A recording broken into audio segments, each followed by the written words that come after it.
আসলে সাকিব ভাইয়ের সাথে আপনার টক্করটা কেমন হবে আমরা না না দেখতে না পাবো। একদমই না, টক্কর এটা বলা প্রশ্নটাই ভুল। না, হঠাৎ করে নিয়ে গিয়েছে। তবে যে গানগুলো শুনেছি সেগুলো আমার সিনেমার গান, খুব পরিচিত। সোহাগ ডান্স গ্রুপ আমাকে স্পেশাল একটা অর্ডার করেছে, অ্যান্ড এই দিনের পত্রিকাও সেই অর্ডারটা রিসিভ করেছে। তো সবকিছু মিলে ভীষণ ভালো লাগছে। আসলে অনেকদিন আমার পারফরমেন্স করা হয় না, এটা সত্যি।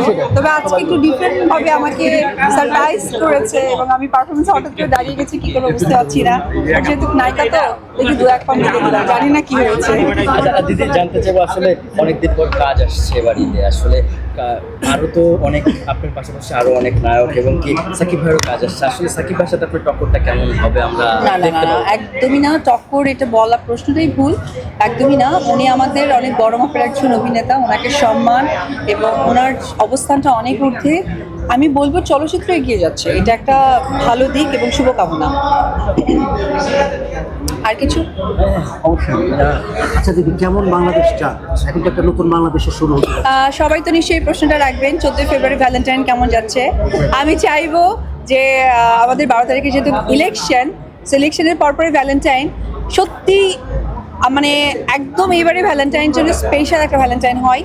দেশের প্রত্যেকটা মানুষ যেন সেই স্পেশালটা আমরা ফিল করতে পারি, এই চাওয়া পাওয়াই থাকবে।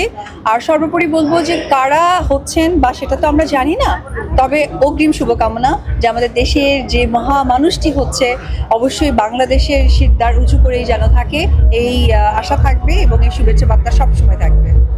দিদি